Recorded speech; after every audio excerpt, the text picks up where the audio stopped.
बात अब महाराष्ट्र की करेंगे, क्योंकि महाराष्ट्र में अगले महीने विधानसभा चुनाव होने हैं। कांग्रेस, शिवसेना, यूबीटी और एनसीपी शरद पवार गुट वाले महाविकास अघाड़ी और बीजेपी, शिवसेना, शिंदे और एनसीपी अजीत पवार गुट वाली महायुति के बीच कांटे की टक्कर है।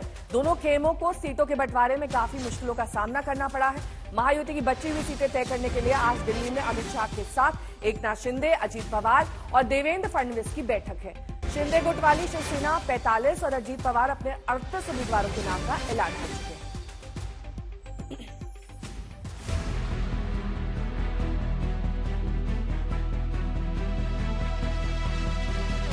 चुनाव महाराष्ट्र में है, लेकिन महायुति खेमे की तरफ से दिल्ली में हलचल है। महाराष्ट्र के दोनों डिप्टी सीएम दिल्ली में मौजूद हैं। एकनाथ शिंदे भी दिल्ली आ रहे हैं। एकनाथ शिंदे, अजित पवार और देवेंद्र फडणवीस आज सीटों पर फाइनल बातचीत के लिए अमित शाह से मिलेंगे। बीजेपी 99 उम्मीदवारों के नामों का ऐलान कर चुकी है। शिंदे गुट वाली शिवसेना 45 और अजित पवार अपने 38 उम्मीदवारों के नाम का ऐलान कर चुके हैं। अशा एकंदरीत 38 पहिल्या टप्प्यातील उमेदवारांची घोषित आम्ही या ठिकाणी केलेली आहे। महाराष्ट्र की 288 सीटों में से महायुति 182 सीटों पर उम्मीदवारों का ऐलान कर चुकी है, यानी 106 सीटों पर अभी प्रत्याशियों का चुनाव बाकी है। इसे लेकर आज दिल्ली में बैठक है। उधर अघाड़ी खेमे में भी हलचल तेज है। महाराष्ट्र की सियासत के कद्दावर नेता शरद पवार के हस्तक्षेप के बाद कल 85-85 का फॉर्मूला तय हुआ, यानी कांग्रेस, शिवसेना, यूबीटी और एनसीपी शरद गुट तीनों दल 85-85 सीटों पर लड़ेंगे।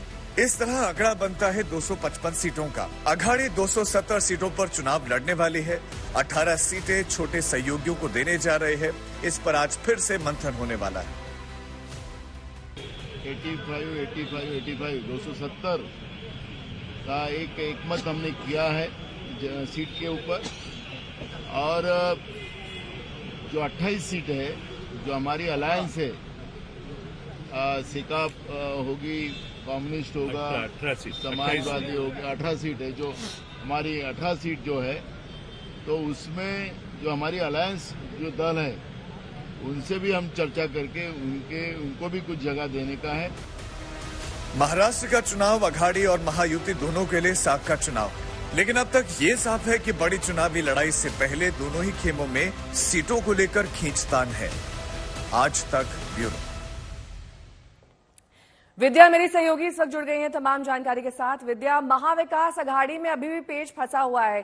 क्या संभव है कि आज स्थिति थोड़ी स्पष्ट हो जाएगी, अभी वक्त लगेगा? क्योंकि लगातार ये खींचतान चल रही है, किसको किसकी कितनी सीटें मिलेंगी, क्योंकि हर कैंडिडेट ये चाहता है कि जहां से वो प्रबल उम्मीदवार है, जहां से उसको जीत सुनिश्चित है, वहां से उसे खड़ा किया जाए।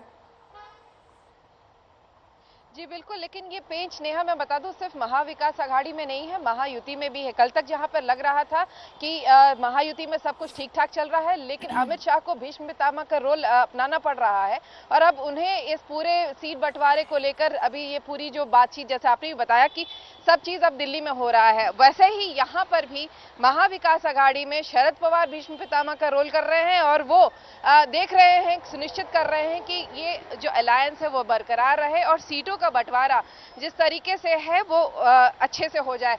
जहां तक पेच अगर महाविकास अघाड़ी की हम बात करें तो मुंबई और विदर्भ की कुछ सीटें हैं, तकरीबन 15 ऐसी सीटें हैं जिसके ऊपर इस अभी फिलहाल जो पेच फंसा हुआ है उसे सॉल्यूशन उस पर लाने की कोशिश की जा रही है।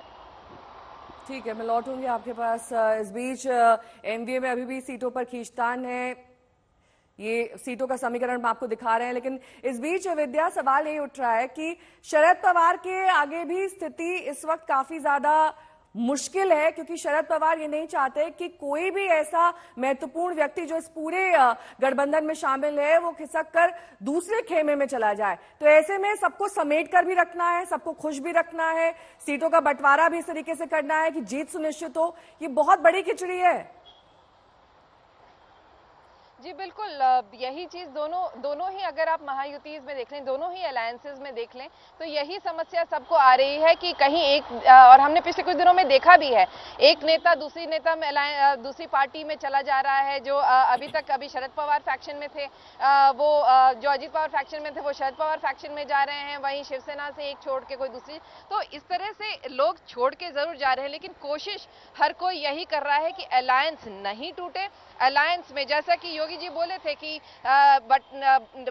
साथ रहेंगे तो कटेंगे नहीं, तो वैसा ही कुछ सामने यहाँ नजर आता है कि सबके पास यही एक फॉर्मूला है। ठीक है, लौटेंगे आपके पास। पीयूष मिश्रा मेरे सहयोगी इस वक्त तमाम जानकारी के साथ सीधे दिल्ली से जुड़ गए हैं। पीयूष, जिस तरीके से विद्या बता रही हैं कि यहाँ पर भीष्म पितामह की भूमिका में अमित शाह हैं, वहां पर शरद पवार हैं, आज कौन कौन मिलने पहुंच रहा है अमित शाह से, और इस मुलाकात को कितना अहम माना जाए? क्या इसके बाद सब कुछ ठीक ठाक माना जाए इनके गठबंधन में?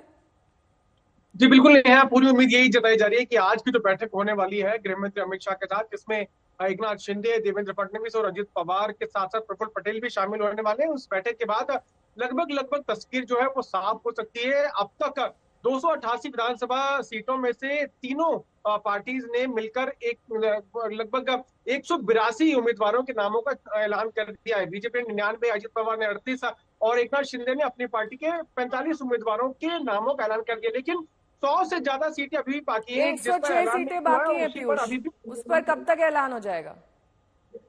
जी अभी आज की बैठक के बाद उम्मीद यही जताई जा रही है कि कुछ सीटें जो है उन पर डिस्कशन होगा और हो सकता है 102 दिनों में पूरा ऐलान हो जाए कि कौन सी पार्टी कितने नंबर पर चुनाव लड़ेगी, कितनी सीटों पर चुनाव लड़ेगी। आज बैठक में एकनाथ शिंदे, देवेंद्र फडणवीस और अजित पवार शामिल होने वाले हैं। कल रात को एकनाथ शिंदे ही आने वाले थे, लेकिन किसी कारणवश वो नहीं आए। हालांकि देवेंद्र फडणवीस और अजित पवार दिल्ली में ही मौजूद है और कल अजित पवार, प्रफुल्ल पटेल और सुनील तटकरे की बैठक भी हुई अलग से, क्योंकि उनको अमित शाह से मिलने जाना था। लेकिन एकनाथ शिंदे नहीं आए, उसके बाद वो बैठक टल गई। और आज जब ये बैठक होगी तो उसके बाद कहीं ना कहीं तस्वीर साफ हो जाएगी कि कौन सी ऐसी सीटें हैं जिन पर